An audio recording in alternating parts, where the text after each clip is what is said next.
Donc, pour inciter l'obligataire à verser le montant correspondant, donc on va parler de ce qu'on appelle le coupon d'intérêt. Le coupon d'intérêt, on le calcule par la manière suivante. Il y a la valeur nominale. La valeur nominale, c'est la base de calcul des coupons. Par exemple, 10 dinars. Et le taux d'intérêt facial, le taux d'intérêt nominal ou facial. Ces deux variables servent à calculer le coupon. Le taux d'intérêt est égal à 0,1 dinar. Donc, le coupon est égal à 10 multiplié par 0,1, c'est 1 dinar. Donc, on va faire un petit récap. Donc, l'entreprise X aura à l'instant T égale à 0, à la date de souscription, 9 dinars. Elle va utiliser cette somme pour investir. C'est une petite somme, c'est un petit exemple. À la fin, elle va verser, après une certaine période, elle va verser 11 dinars. C'est la valeur de remboursement. Et on va utiliser la valeur nominale juste pour le calcul des coupons. La valeur nominale, c'est le calcul du coupon. La valeur nominale est égale à 10. Prenons l'exemple suivant. Donc, l'entreprise va rembourser sur une période, on va rembourser l'emprunt sur une période de 4 ans. Et bien sûr, le montant emprunté va s'élever à 90 000 dinars.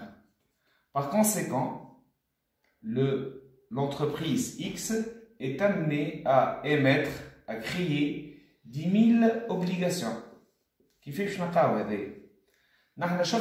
Pour chaque obligation, l'entreprise X a l'obligataire 9 dinars. Pour 2 obligations, elle va verser 18. Pour 90 000 dinars, elle va émettre plutôt 10 000 obligations. La somme totale est 90 millions pour se à la valeur d'émission, la valeur unitaire par obligation. Donc on aura à la fin 10 000 obligations. L'obligataire, l'entreprise émettrice, 90 millions. L'entreprise émettrice va créer 10 000 obligations. Est-ce clair? Bon, pour le remboursement, il y a plusieurs méthodes d'amortissement. Maintenant, on va élaborer le plan d'amortissement, c'est-à-dire la manière avec laquelle l'entreprise émettrice va rembourser. Il y a la méthode de l'annuité constante, de l'amortissement constant et l'infini, le remboursement infini, c'est-à-dire à la fin de la période. On va se limiter à la méthode de l'amortissement constant. Donc le plan d'amortissement, le schéma d'amortissement. L'amortissement, là on parle de l'amortissement de l'emprunt, et non pas l'amortissement des immobilisations. Le plan d'amortissement, c'est la méthode amortissement constant.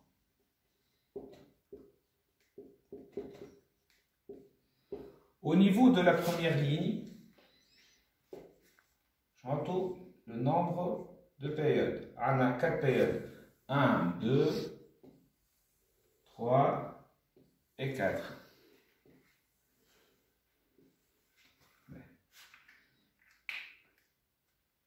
Deuxième colonne, j'entends ce qu'on appelle le nombre d'obligations vivantes. Voilà le capital restendu. Le nombre d'obligations vivantes, c'est le nombre d'obligations qui restent à rembourser. Première année, on a bien sûr 10 000 obligations à rembourser.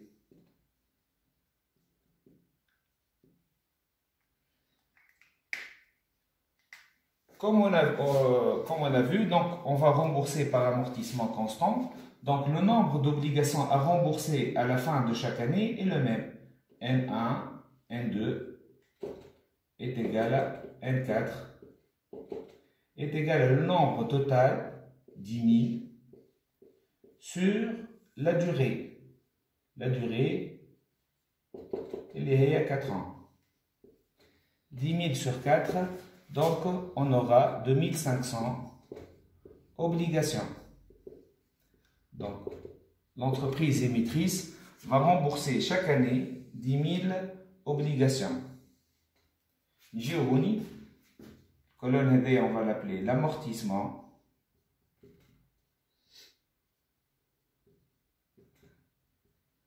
Donc, je fous que je n'ai l'amortissement. Donc, je n'ai N1 2500, N2 2500, N3 2500. N4, c'est 2500. Ben,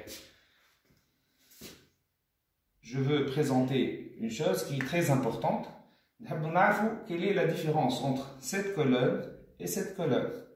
La deuxième et la quatrième. La deuxième colonne représente le nombre d'obligations qui restent à rembourser au début de chaque année. Donc, au début de l'année 1, on a 10 000 obligations.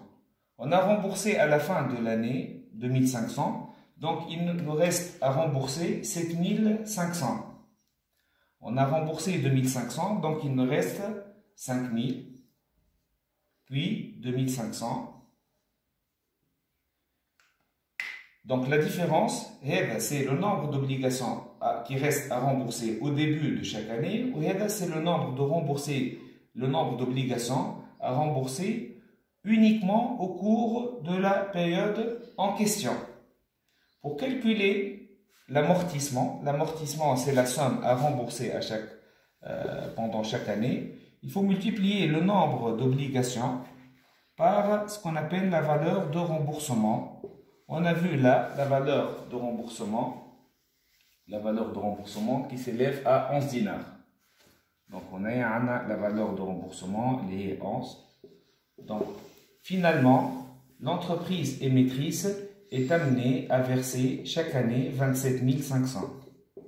27 500. 27 500.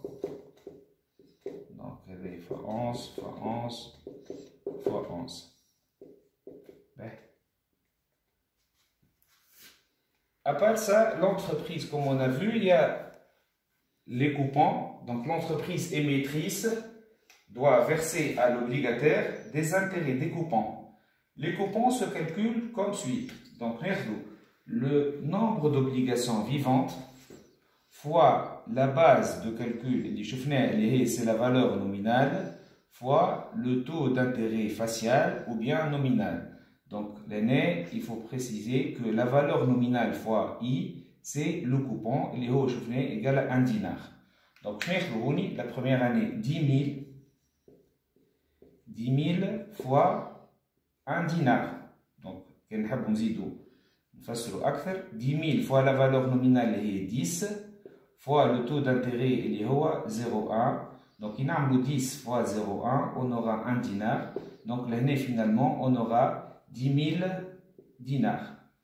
Donc, au cours de la première année, l'entreprise émettrice va verser à l'obligataire 10 000 dinars. Deuxième année, la base de calcul de l'intérêt, c'est très important. Hein. La base de calcul de l'intérêt va changer. Donc, je vais lui sur la base de 7500 dinars fois la valeur nominale, les est 10, fois 0,1. Donc, on aura 7500. L'année suivante, c'est 5000 fois 10 fois 0,1. Donc, on aura 5000 dinars. Finalement, 4e année, 2500 fois 10 fois 0,1. Donc, on aura 2500. On y le nombre total, la somme des intérêts. Il y a deux méthodes. Soit on additionne tout simplement 10 000 plus 7500 plus 5000 plus 2500. Donc, on aura 2500. ou bien on peut utiliser la formule suivante. La formule suivante, il faut préciser qu'elle est valable uniquement dans le cas de l'amortissement constant. Il y a plusieurs méthodes de remboursement de l'emprunt, annuité constante, in fine. Donc cette méthode, le 25 000 dinars par la méthode suivante, on prend l'intérêt au cours de la première année, li huwa 10 000, plus l'intérêt à la fin de la énième année, li huwa 2500.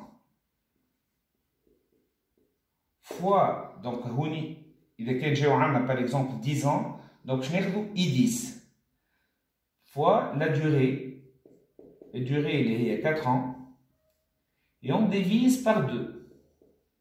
Donc 10 000 plus 2500, c'est 12 500, fois 4, donc on aura 50 000, sur 2, finalement on aura les deux méthodes mènent au même résultat. Dernière colonne, donc les intérêts plus l'amortissement. Donc l'intérêt plus l'amortissement, c'est l'annuité. L'annuité, il y a 10 000 I1 plus l'amortissement A1, donc on aura 37 500. Bah, I2 plus A2 et ainsi de suite. Donc I2 plus A2, I3 plus A3, I4 plus A4. Ben. Donc on va passer à la partie à la comptabilisation. Donc,